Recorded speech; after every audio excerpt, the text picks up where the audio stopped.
Next time, maybe inform the department chair before the shit hits the fan. IT called me up because I've trained in cyberattack prevention. You can tell everybody what to do. Nurses need to convert to a zone defense, north, central, south, trauma. Are you fucking kidding me? Welcome back, everybody. It's Lamont Tyson. This is going to be my Pitt Season 2, Episode 8, 2 p.m. review. If this is your first time finding me, please subscribe to the channel. Here we do, you come for the politics and you stay for the movie and TV show reviews. Let's get into it. Overall, this episode wasn't quite explosive, which means that next week's episode is going to be explosive. Explosive diarrhea, explosive vomiting, all kinds of explosions that you can think happen. And we're coming off the backs of the cyber threat. And you saw Robbie get all up in Dr. Al's butt about why she didn't confer with him. And then we learned that Dr. Al has been trained in cyber response. Dr. Al is a very technologically advanced woman, huh? She's got her AI note charting device. She's up on the cyber stuff. And Robbie's just kind of like, okay, the hell with it. And for the next 24 hours, they're going to have to go analog. For those of you that have never worked anywhere where you've had computer issues, this is a nightmare. And I can hear the old heads saying, well, that's why you need to keep practicing the backup. And on some level, I have to agree because we're living in an age where someone can put a virus on something, someone can hack into something and cripple not just a hospital, technically an economy. And they're doing a great job on this show of illustrating how it does pay to understand what you need to be doing from the old school. I mean, some of these kids didn't even know what a fax machine is. I mean, we were still using fax machines, what, 2015-ish or what may have you? Some hospitals still use fax machines, and the students and folks didn't know what it was. We learned Dr. Joy, who has just grown on me and starting to become a favorite character. This chick is amazing. Dr. Joy has a photogenic memory. Every single thing that was on the whiteboard, she memorized it. I was like, whoa. Sometimes people with photogenic memories do end up with great jobs like doctors, but oftentimes they don't. And just because you have a good memory does not mean you can rest on your laurels. She's obviously put in the work. And I like how they sprinkle here and there how great she is. And we'll get back to her later on in this review. We go to our patient, Harlo, who we learn works from home.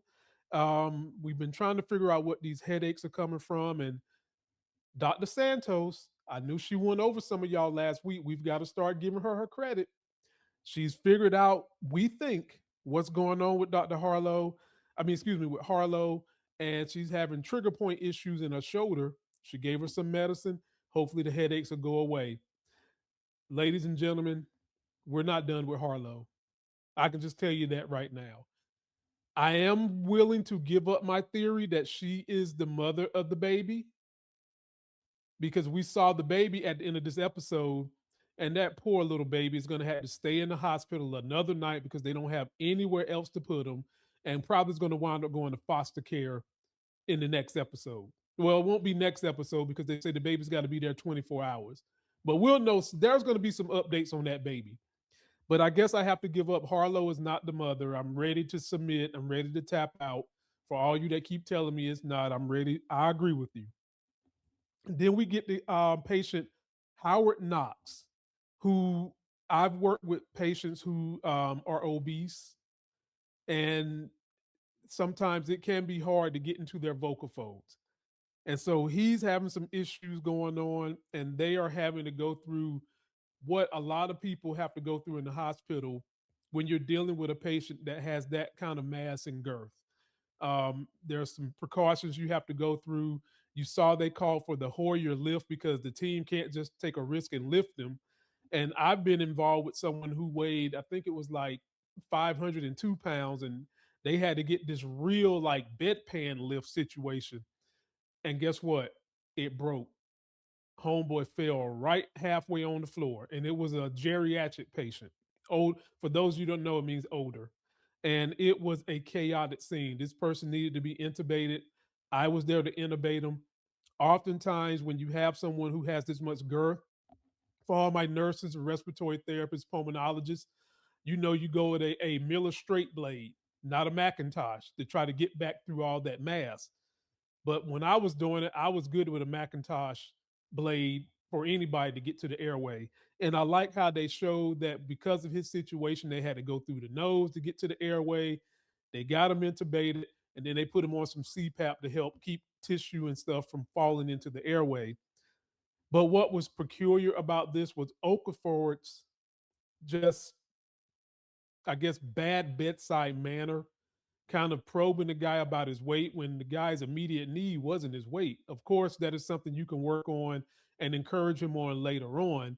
But Okafor he was just damn nimit about the weight, which makes me wonder, is there someone in his family? Has he dealt with someone who has obesity issues? You guys let me know what you think. And I was so worried for Howard because he was extremely nice and caring, made you like his character. And I think some of that might be the insecurity about his weight, and he feels like his weight is a burden to the team. I was worried something was going to happen to him. And no, he got out of there transferred. No fireworks, no explosions. They got him in, they got him out. I was so worried. That brings us to Roxy. Roxy's parents have come. Her dad's name is Lloyd.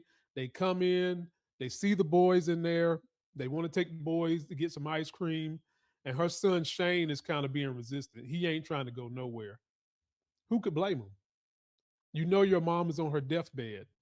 You don't want to be there. You don't want to leave and come back and she's gone. I can understand that. But at the same time, this is more so about Roxy's comfort. And Roxy wants to be alone for whatever the reason. You all in the comments have done a great job of letting me know the different reasons why people who are terminal might want time alone. Now, mind you, I've lived with a terminal cancer patient. My grandmother died of cancer 2 years ago. I get it. And it's different for everybody, but there's usually a fundamental foundation to everybody's chain behavior, which is why I keep saying, for me, Roxy not wanting to go home seems a little odd. My grandmother, who had breast cancer and she had cervical cancer, any chance she had an opportunity to go home, even when at the very end when she was on hospice, she was ready to get the hell up out the hospital. So that's why I say it just depends on the individual. But Roxy is doing, I don't know if Roxy is intentionally saying she's in pain so that she can get the extra cc's of morphine, because you heard what Dr. Robbie said at the end, that the negative side effect to increasing her morphine to 12 cc's could be death. Dr. McKay was like, we increased the pain, we increased the medicine, even though it could be death. And Robbie basically was like, yeah. And Dr. McKay and Javadi were looking at each other like, okay, well, we'll do what we got to do. But I'm interested to know, where are they going with Roxy's character? I wish she would survive. I wish we can get more details. And I think we will. It'll just come in time. Then we get to Brooke, who comes in blind. She's got an artery occlusion in her eye, causing her to be blind in the left eye.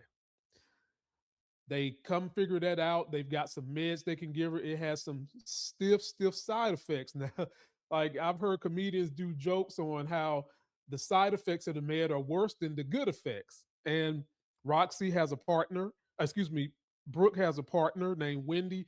And she basically looks at Wendy and says, it's our decision. And Wendy basically said, okay, it's really your decision. And Brooke is like, we're going to go for it, because what are you going to do without me, Wendy? And Wendy was like, I'm going to cry for 2 weeks, 2 years, then I'm going to keep it moving. And for some reason, Dr. Al put Dr. King on this patient when Dr. King is just so worried about her deposition. And I think Dr. Al did this as a way to help Dr. King keep her mind occupied and not be worried about something that Robbie, Dr. Al, none of them are really worried about her deposition the way she is. And I think that they was just Dr. Al was trying to keep her busy so she wouldn't be worrying about it as much. We go back to Mrs. Miller, the rape patient. And I just want people to know, if you're a male, the humiliation women have to go through in these situations. I mean, they're swabbed all over. If anyone who's married or you've had a girlfriend, male, that has had to go through a pap smear, it's not comfortable. It is not comfortable. Any woman who's had to have something forced into her cervix, it is not comfortable. And they usually don't give you no numbing cream in them areas either. And I am so glad Elena had Nurse Dana, who at the end she was like, "I'm so glad I had you," because Dana took care of her as if that was her daughter. And by the end, they had to give her meds for STDs. We learned that she had an IED in place to protect from being pregnant. But folks, I still think that there's more to this story. I don't think this is the end of the story, because they left out, and Dana never went back in there to see her. She's basically done. But Dana goes to storage and sees that there's a rape kit that the police have not picked up. Been there 2 weeks, and you're supposed to get to it, folks, in 72 hours. And I loved every minute of Dana calling them up and giving them the pure tea business like she should. And I wonder if they'll ever delve back into some things Dana might have gone through as it relates to Elena and what she's going through with this situation at the party being raped. Jackson's parents meet with another parent whose kid, I think the new parent's kid has schizophrenia or bipolar, because that's the diagnosis that they're possibly going to give to Jackson. And I really like that Javadi brought this parent in there, and this parent was willing to talk to them, because Jackson's parents was over the edge. Now, where's the sister? Because the sister should have been in there to hear this too. But the parents were all on edge. And the new parent that came in has already experienced this with a child and said that there's good moments, there's bad moments, but overall she's happy. I think that helped. She let them know that there is chance for life. There is life beyond this type of diagnosis. But a part of me still feels like Jackson's parents, they seem like they with it, but I don't think they with it. And there's probably going to be, well, we know there's going to be more to that story. But post your comments, let me know what you think is going to happen with that story. Then we meet the two Jackies. We've got an African-American Jackie, a white Jackie. One Jackie has bit off a piece of her tongue and it's got to get it sutured. And both Jackies thinks Dr. Langdon is hot. Even when you're in pain, you see somebody you think is attractive, you got to say something, right? They sutured this girl up, and folks, she is drunk as a skunk on a Saturday night. And they was in there basically taking bets about how much she drank.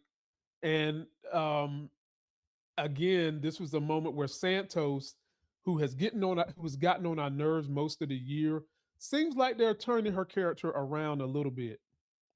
We see Dr. Sexy Samara, patient George, an elderly patient that she gave some good advice to. And he basically was there, folks, because he wanted to see her again. She gave him the advice of getting out in the community, start doing things, get active. Don't just let life count you down. Get busy. And that's what he's been doing. And he came back in there to see Dr. Samara, Sexy Samara. And guess what? I would be trying to figure out a way myself to figure out how to get back in there and see Dr. Samara. I'd be talking about I'm having asthma attacks. I'm having coughs. I'd be doing everything I could to get back in there and see her.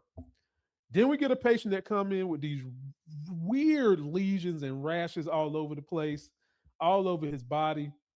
And guess who figured this out? Dr. Joy, the medical student, to the rescue again. Because at first, Javadi and Ogilvy couldn't figure out what the hell was going on. And I liked how in the end, they wound up putting their heads together trying to figure it out. Neither one of them could figure it out. And then the Trojan horse, the long shot that people probably misjudged in the beginning of this season, I know I did, Dr. Joy keeps showing you that she can be one of the best doctors in all the place, because she not only has that photogenic memory, but she is smart.